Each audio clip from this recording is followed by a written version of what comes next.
Welcome to The Rock Fight, an outdoor podcast that aims for the head. This is where we speak our truth, slay sacred cows, and sometimes agree to disagree. I'm Colin True, and today we're kicking off the week with some headlines that have come out of the outdoor industry over the past few days.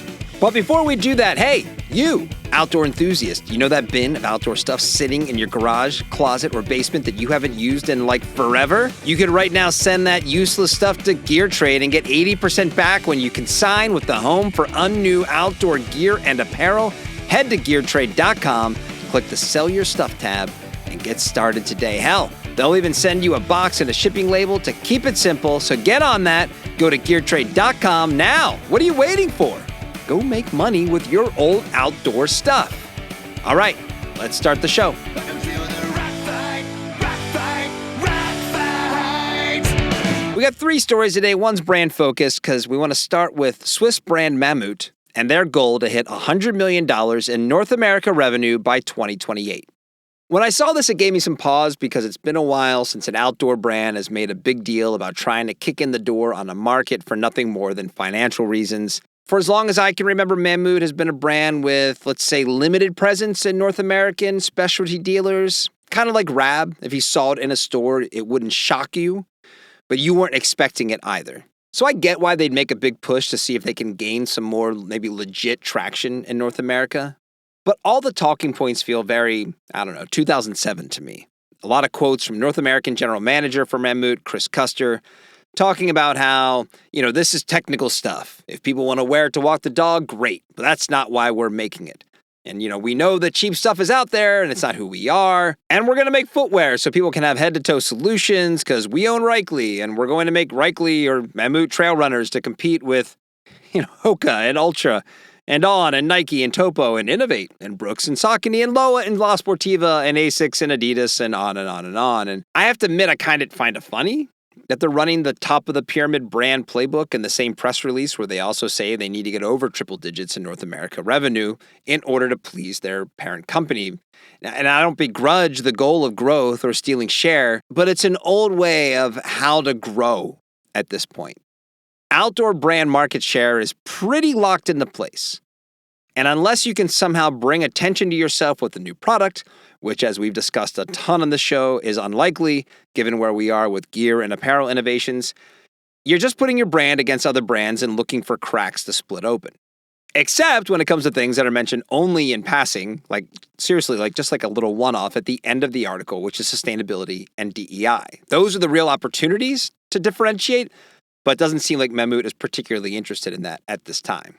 As I see it, there are only two ways to move up the brand ranks when it comes to traditional outdoor. Number one, brand and marketing attention in more fashion-focused adjacent segments so that you become more cool, put yourself in a position to be in demand to a larger audience. Or number two, you put your money where your mouth is and make yourself a disruptive brand on the fronts of social or environmental issues. The topics that are more meaningful to outdoor consumers. Most of all, it just bums me out. Why the need to grow?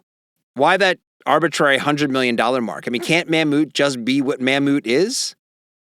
Just keep doing your thing, making good products, and maybe work on improving your brand. Start with your website. The website, looks a little Squarespace-ish, right? There's a place to start. Look at how consumers actually connect to your brand, because right now, I don't see how you're different than anyone else. Mountain Hardwear recently revamped their website, and it's nothing earth-shattering, but compared to other outdoor brands, it looks like a freaking miracle. And lastly, and longtime listeners are going to know that this is where I was going all along, I don't want Reichly trail running shoes or Mammut trail running shoes. And you know what? I don't think Mammut does either. Right now, if you Google Reichly, the first thing that comes back is people ask if Reichly is still in business. And then the answer that Google gives you is Reichly is no longer in business. So remember all my comments about the challenges of Loa entering trail running? Well, no one thinks Loa is out of business, so they at least have a fighting chance. Mammut needs to first bring Reichly back from the dead, unless they just call it Mammut, but in the article they talk about Reichly specifically, and make them relevant again, and then break into a new category that Reichly isn't even known for. So I don't think the footwear model is really going to give this all a boost. I think Mammut, you need to focus on your brand, find new consumers, because if you keep traveling the well-trod path of making outdoor stuff and telling everyone how core to the outdoors you are, because you make amazing outdoor gear and apparel, I bet if we check back in with you in a year, you'll be in a similar position that you are in today. But I really dig your brand. I've always loved Mammut. I own some Mammut stuff and I like it. So good luck. We're pulling for you here at the Rock Fight. I don't know if this playbook is the one that's going to work for you, though. Moving on. So there were a couple of outdoor event updates to come out of the last week. The first one is news from Outside Magazine and the Big Gear Show, who are teaming up for the Outside Festival, which is being billed as I'm serious about this, the South by Southwest of the outdoors.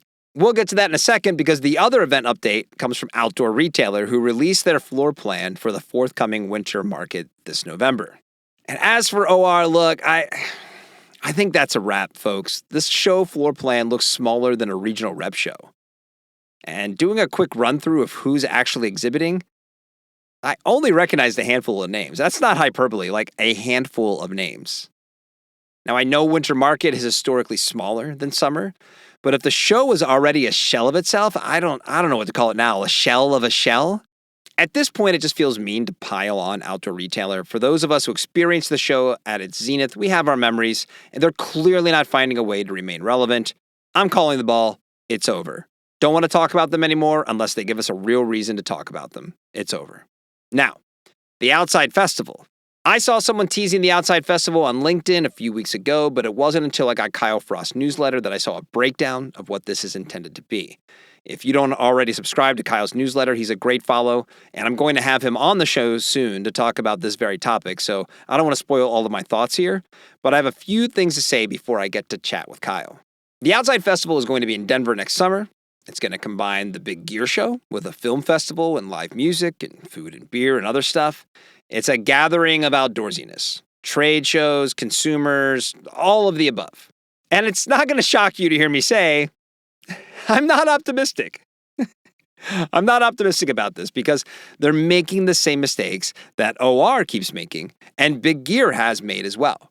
People keep trying to capture the way things were back when Outdoor Retailer was a big deal. And that's the wrong approach to something like this. All of these things, Outdoor Retailer, Big Gear, Outside Festival, they're making the assumption that outdoorsy people want to attend an event like this based on common interests. The reason Outdoor Retailer was so successful for so long is because it was meaningful to the bottom line of the brands that attended. An extension of that was the biannual gathering of the tribe. The gathering didn't come first. The purchase orders came first. To create an event that is supposed to rally outdoor consumers to attend based on pop culture and outdoor activity, it misses the point of the variety of interests in the outdoor community. Music fests work because people attend like live music. Movie festivals, same thing, but for movies.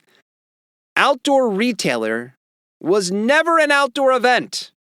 It was a business event. The way the outdoor festival is being promoted, it's making the assumption that someone like me, a person working in outdoor media with a background in the outdoor industry, that spends his free time doing outdoorsy things and has a family who also likes outdoorsy things, would want to attend.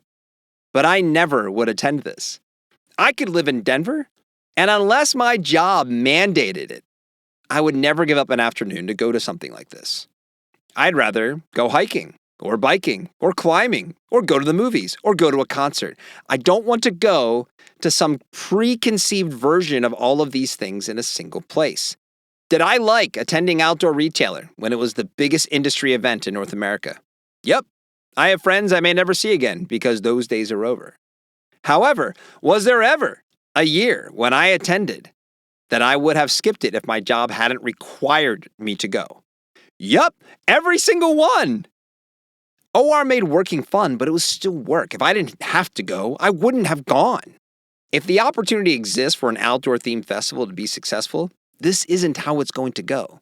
I mean, the promo video to attract sponsors features a bunch of middle-aged white people ranging from the governor of Colorado to the CEO of Outside Inc., who is in a spandex bike kit, by the way. Ooh, I can't wait to hang out with people like that. How about for your video you line up an A-lister hip-hop artist or the coolest young athletes who are redefining what it means to go outside today? You need to manufacture FOMO.